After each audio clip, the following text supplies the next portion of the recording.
O dia em que Congonhas parou. A tragédia do voo TAM 3054. O aeroporto de Congonhas. Um gigante urbano, 17 de julho de 2007. Uma terça-feira comum, no Aeroporto Internacional Salgado Filho, em Porto Alegre. São 17 horas e 19 minutos quando o Airbus A320-233, prefixo PR-MBK, ergue-se da pista gaúcha. O céu está carregado, pesado de nuvens que anunciam chuva. Dentro da cabine de comando, 2 pilotos experientes. O comandante Kleiber Lima e o comandante Henrique Stefanini. Não é o usual. Normalmente seria um comandante e um copiloto.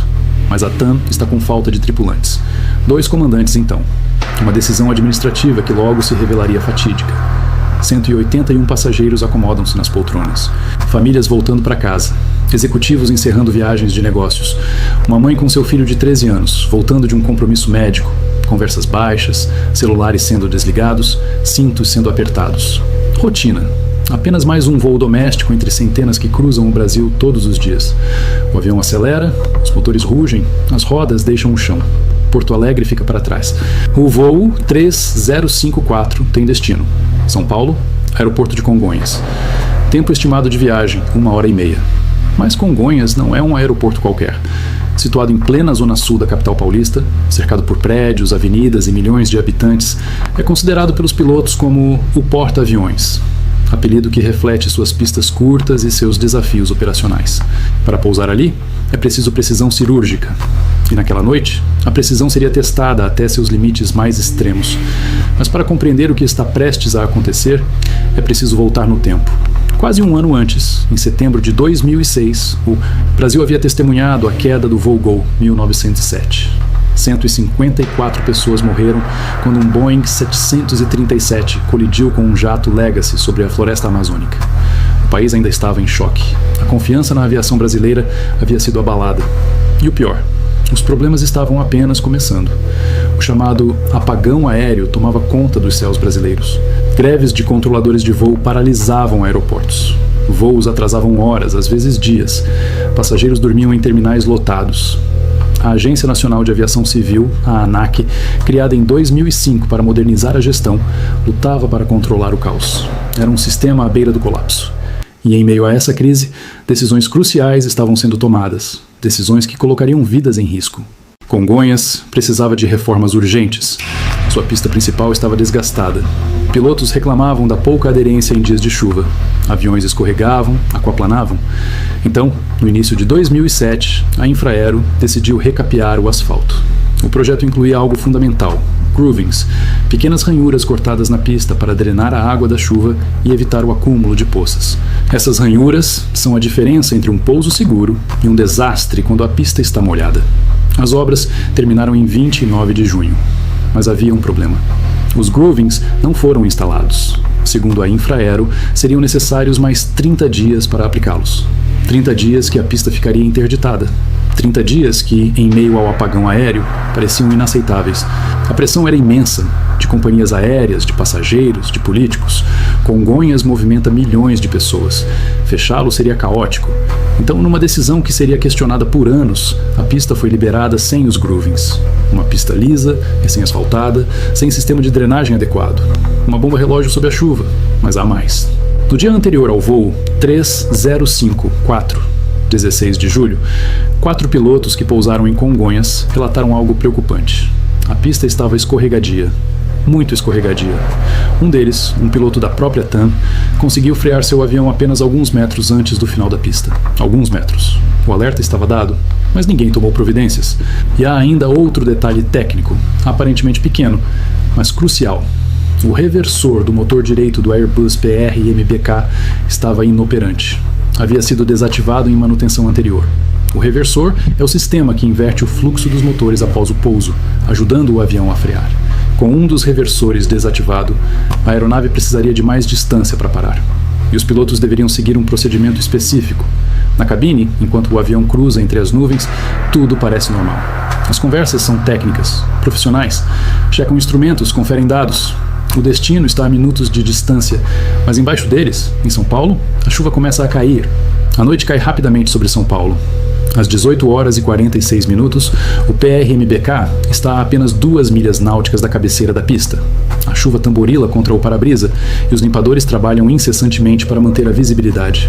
Abaixo, a pista iluminada de Congonhas se destaca em meio ao casario da cidade, uma faixa clara cortando a escuridão urbana. Mas há um problema que ninguém na cabine pode perceber a essa distância: o acúmulo de água sobre a pista. A pista principal de Congonhas apresenta irregularidades em sua superfície. Décadas de operação depositaram uma grossa camada de borracha dos pneus de milhares de aviões sobre o asfalto, tornando a superfície lisa e escorregadia. Além disso, uma inclinação inadequada impede o escoamento eficiente da água da chuva. Naquela noite, há poças espalhadas ao longo da pista, especialmente no primeiro terço. A ausência de groovings completos agrava ainda mais a situação. Já haviam chovido 1,5 milímetros pela manhã e no momento do pouso está chovendo 0,6 milímetros. Parece pouco, mas é suficiente para criar uma camada de água sobre o asfalto liso. Os controladores de tráfego aéreo sabem da situação. Eles têm informado cada aeronave que se aproxima sobre as condições da pista. Alguns voos optaram por desviar para Guarulhos, mas muitos, incluindo o J354, decidem prosseguir para Congonhas. Não há, naquele momento, uma regulamentação clara que proíba pousos com reversor inoperante em pista molhada. A decisão fica a critério da companhia e dos pilotos. Henrique avisa pelo sistema de voz: tripulação, preparar para pousar. Na cabine de passageiros, os comissários fazem a verificação final. Cintos afivelados, poltronas na posição vertical, bagagens guardadas. Passageiros olham pelas janelas, vendo a cidade se aproximar. Alguns conversam, outros dormem, muitos aguardam ansiosos para finalmente chegar a São Paulo e seguir para seus destinos. É um voo absolutamente normal até este momento. Nada indica o terror que está prestes a se desenrolar. Às 18 horas e 47 minutos e 56 segundos, o piloto automático é desconectado. Um som característico ecoa na cabine. 3 cliques indicando a reversão do modo de aproximação automática para o voo manual. Kleber assume os controles. O GPS emite um aviso de aproximação do solo. A torre fala mais uma vez: TAM 3054, 35 à esquerda liberada para pousar. A pista está molhada e escorregadia e o vento é 330 a 8 nós. Henrique confirma: 330 a 8 é o vento. 3054, entendido. Kleber pergunta: o pouso está liberado? A resposta confirma: liberado para pousar. O Airbus desce suavemente através da chuva. As luzes da pista ficam cada vez mais próximas. Henrique diz: inibir o som para mim, por favor. 3 segundos depois, iniba a descida para mim. Kleber responde: inibido. A voz automática da aeronave emite um alerta: reduza.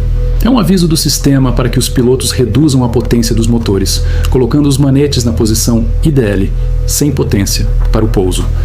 Então, às 18 horas e 48 minutos e 26 segundos, as rodas do PRMBK tocam a pista de Congonhas. O toque é perfeito dentro dos parâmetros técnicos. Um pouso normal, suave. Mas nos próximos 23 segundos, uma sequência de eventos catastróficos se desencadeará. Os manetes de potência dos motores são as alavancas que controlam a aceleração das turbinas. Em um pouso normal, com ambos os reversores funcionando, os 2 manetes devem ser trazidos para a posição idle, assim que as rodas tocam o solo. Isso desativa o sistema auto-thrust, o piloto automático de potência, e permite que os reversores sejam acionados. No caso do PRMBK, com o reversor direito inoperante, o procedimento recomendado pela Airbus até aquele momento era manter o manete direito na posição de climb, leve aceleração enquanto o manete esquerdo ia para idle, acionando apenas o reversor esquerdo.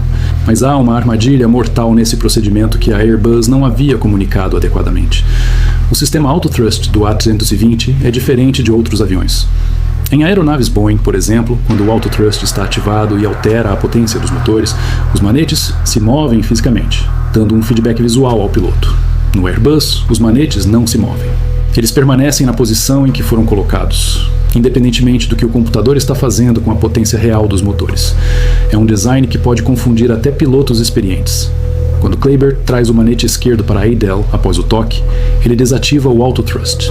Nesse momento, o computador deveria reduzir automaticamente a potência do motor direito para corresponder à posição do manete, que permanece em climb. Mas o manete direito não foi movido para idle. Ele estava e permanece em climb com 80% de potência.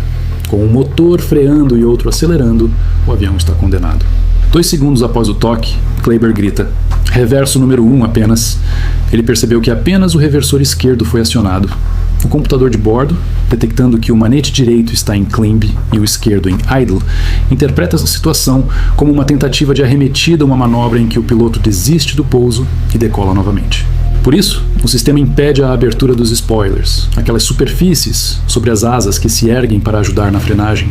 Sem spoilers, sem reversor direito, com o motor direito em potência elevada, o A320 não consegue parar. "Cadê a potência?" grita alguém na cabine.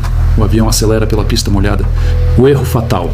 O Airbus A320 tocou a pista 35 esquerda às 18 horas e 54 minutos.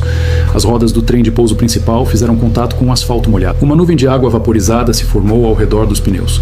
O toque foi suave, dentro dos parâmetros normais. Qualquer observador externo diria que era um pouso de rotina. Mas nos segundos seguintes, uma sequência de eventos catastróficos começou a se desenrolar. Na cabine, o piloto que controlava o voo executou o que acreditava ser o procedimento correto para pousar com um reversor inoperante. Ele puxou o manete do motor esquerdo, o que tinha o reversor funcionando para a posição de reverso. Mas o manete do motor direito, cujo reversor estava desativado, permaneceu na posição CL, com potência de subida. Era um procedimento antigo, ultrapassado, que a Airbus havia modificado anos antes justamente porque causava confusão e havia contribuído para outros acidentes.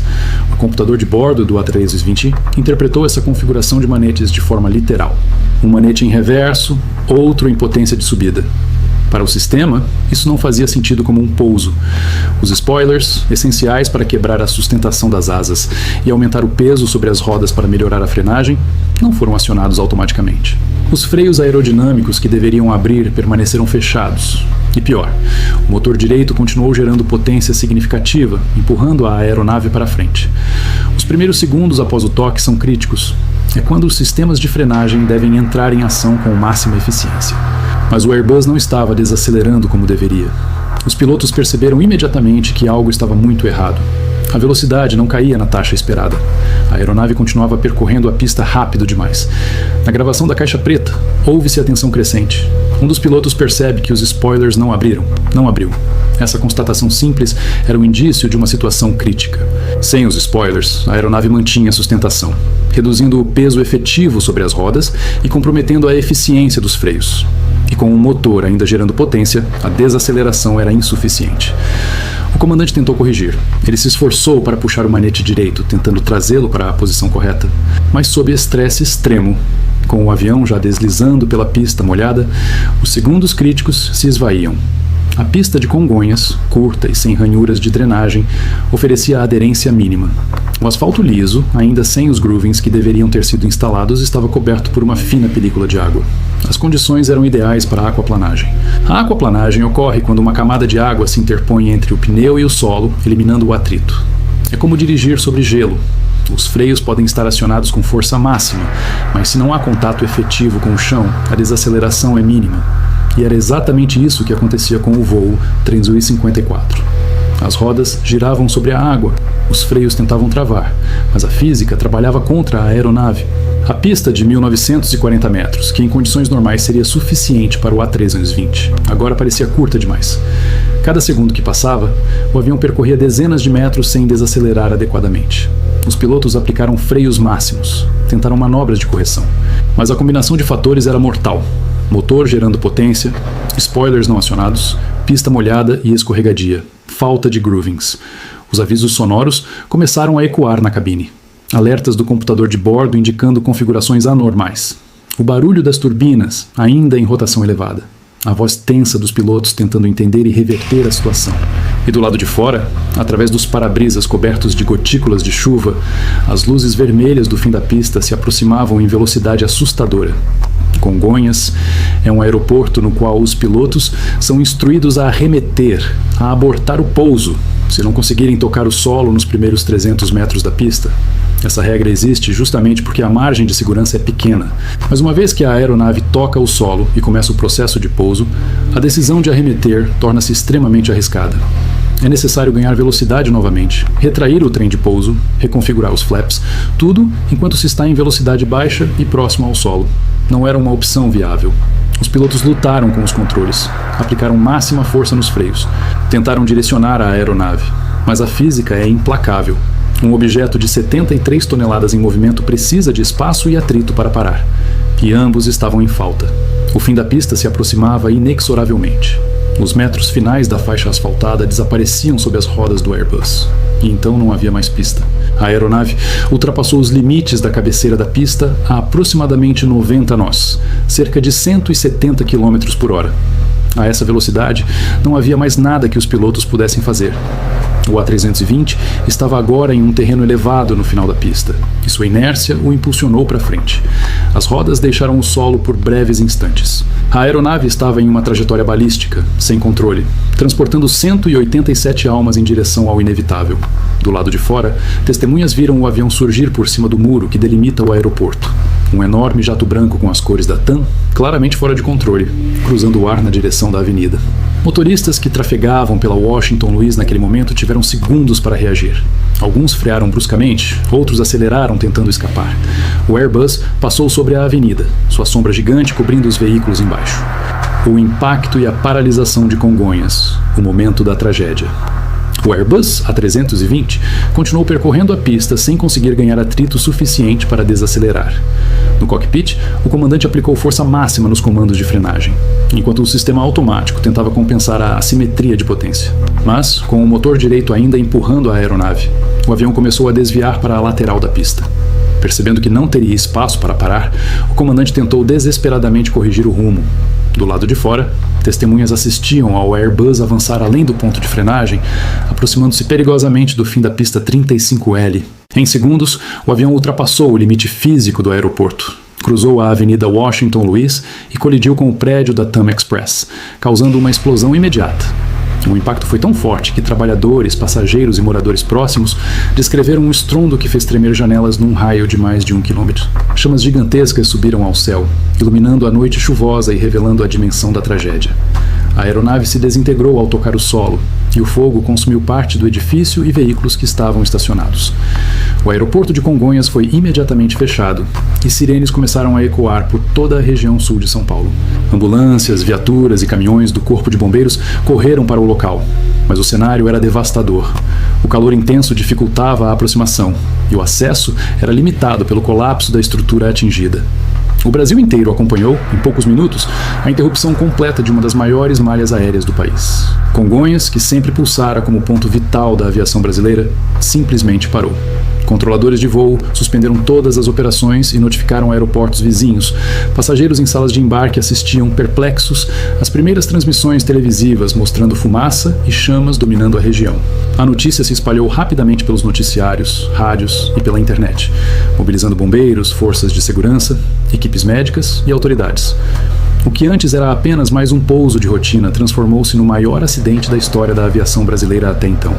Nos dias que se seguiram, as investigações começaram. A aeronáutica, a ANAC e autoridades internacionais se uniram para entender o que realmente aconteceu. O foco era reconstruir a sequência de eventos, analisando fatores técnicos e humanos. O primeiro ponto foi a posição errada da manete de um dos motores. Ela ficou em modo de subida, mesmo depois do pouso. Isso fez com que o sistema de freios automáticos não funcionasse direito. O avião achou que ainda estava voando. Por isso, os spoilers não abriram totalmente e a frenagem foi ineficaz. Outro ponto crítico foi o reversor de um dos motores, que estava travado. Com apenas um funcionando, a força ficou desequilibrada. E para piorar, a pista de Congonhas estava escorregadia por causa da chuva, pois não tinha as ranhuras de segurança. Pilotos já tinham alertado sobre os riscos. Uma cadeia de erros que, juntos, levaram a uma tragédia. Herança, memória e mudanças. O dia em que o Brasil parou. A tragédia do voo TAM 354 não ficou marcada apenas como um acidente aéreo, mas como um divisor de águas que mudou profundamente a aviação brasileira. Em homenagem às vítimas, familiares e sobreviventes emocionais lutaram para que o episódio jamais fosse esquecido, transformando dor em mobilização por melhorias. Após meses de investigações e pressões, diversas medidas foram implementadas. A pista principal de Congonhas recebeu as ranhuras adequadas. Novos limites operacionais foram aplicados em condições de chuva e aeronaves com reverso travado passaram a seguir regras mais rígidas para pousar ali. Além disso, a cultura de segurança operacional foi ampliada, incluindo treinamentos, auditorias e normas de fiscalização mais severas. Monumentos e memoriais foram erguidos para honrar os que perderam suas vidas. O local do impacto se tornou espaço de reflexão e respeito. Até hoje, o acidente é estudado em escolas de aviação como exemplo de como atritos técnicos, erros humanos e falhas de infraestrutura podem se alinhar de forma devastadora. O dia em que Congonhas parou lembra ao Brasil que no coração da maior metrópole do país, vidas foram interrompidas por uma soma de fatores que poderiam ter sido prevenidos, e que a memória de cada uma delas se transformou em legado, o compromisso de garantir que jamais aconteça algo semelhante. O silêncio que ficou sobre Congonhas. Quando as chamas finalmente se apagaram e os sons das sirenes começaram a diminuir, um silêncio pesado tomou conta de Congonhas. Não era apenas o silêncio físico, mas um silêncio simbólico. Um silêncio que parecia gritar o que o Brasil inteiro sentia: dor, incredulidade e a sensação amarga de que aquela tragédia jamais deveria ter acontecido. Em meio à fumaça, aos escombros e à névoa de chuva que ainda caía sobre a região, bombeiros continuavam trabalhando incessantemente, movidos mais pelo dever do que pela esperança. Ao mesmo tempo, jornalistas chegavam de todos os cantos. Familiares buscavam notícias que nunca chegariam. E o país inteiro assistia em choque a uma das cenas mais devastadoras já registradas na aviação mundial. E é neste momento que a pergunta mais dolorosa ecoava, não apenas nos corredores das autoridades, mas no coração de cada brasileiro. Por quê? Por que uma aeronave moderna, com tripulação treinada em um voo rotineiro, terminou sua história daquela forma? Por que tantas decisões equivocadas se alinharam justamente naquele dia? Por que Congonhas foi autorizado a operar sob condições tão críticas? Essas perguntas moldaram as investigações e impactaram profundamente a consciência do país. Mas existe algo que poucos lembram, e você, espectador, precisa saber. O acidente do voo TAM 354 não foi resultado de um único erro. Foi o resultado de uma sequência de pequenas decisões, detalhes ignorados, sinais desconsiderados e fatores acumulados ao longo dos anos. Foi o resultado de um sistema que insistiu em confiar na sorte, até que a sorte acabou. Hoje, ao revisitarmos cada parte desse evento, entendemos que um reversor travado sozinho não derruba um avião. Uma pista molhada por si só não causa uma tragédia. Um erro operacional isolado não é suficiente para destruir uma aeronave inteira. Mas quando todos esses fatores se juntam, quando cada detalhe negligenciado se encaixa como peça de dominó, o desastre se torna inevitável. E o Brasil aprendeu, da forma mais dura possível, que a aviação não perdoa falhas em cadeia. O peso da memória. Para as famílias das vítimas, o tempo não apagou nada. Ele apenas organizou as lembranças. Alguns lembram da última ligação, outros do último abraço. Outros, do último, chegam em casa daqui a pouco. Cada uma dessas memórias ecoa até hoje nas paredes do antigo prédio da TAM Express, transformado em símbolo de um vazio que jamais será preenchido. Mas o que talvez seja mais impactante é perceber que, de certa forma, o acidente mudou a cada um de nós. Mudou pilotos, mudou controladores, mudou engenheiros, mudou autoridades e mudou até a maneira como vemos Congonhas hoje. O legado que a tragédia deixou. Graças à pressão da sociedade, à luta dos familiares e à necessidade urgente de corrigir falhas que custaram tantas vidas, mudanças profundas foram feitas. A pista principal foi finalmente ranhurada. Normas de pouso em dias de chuva foram endurecidas. O uso de aeronaves com reversor travado em Congonhas tornou-se extremamente restrito. A cultura de segurança passou por revisão completa. A fiscalização deixou de ser protocolar e passou a ser obrigatoriamente preventiva. Essas mudanças não trazem ninguém de volta, mas impedem que outras famílias passem pela mesma dor. A frase que ficou para a história. Em um dos depoimentos mais emocionantes já registrados, um parente disse: "Eles não morreram por nada. Eles salvaram vidas que nunca conhecerão." Essa frase se tornou símbolo da força daqueles que transformaram luto em luta, dor em legado e memória em mudança. Um último olhar para Congonhas. Hoje, quem passa pela Avenida Washington, Luiz talvez veja apenas o movimento intenso de um aeroporto que nunca dorme. Mas quem conhece essa história olha para aquele espaço com outros olhos. Ali, onde o barulho dos aviões se mistura ao trânsito, o silêncio da tragédia ainda existe. Um silêncio que não pede esquecimento, mas respeito. O dia em que Congonhas parou não foi apenas o dia de uma tragédia. Foi o dia em que o Brasil inteiro aprendeu que a segurança nunca é negociável, que vidas não têm preço e que erros não podem ser ignorados até se tornarem irreversíveis. A tragédia do voo TAM 3054 não apenas marcou um aeroporto, ela marcou um país inteiro e continua nos lembrando que cada detalhe importa quando vidas dependem dele. Naquele 17 de julho, 199 pessoas perderam a vida, sendo 187 a bordo, 181 passageiros e 6 tripulantes, e 12 no solo, um número que jamais será esquecido.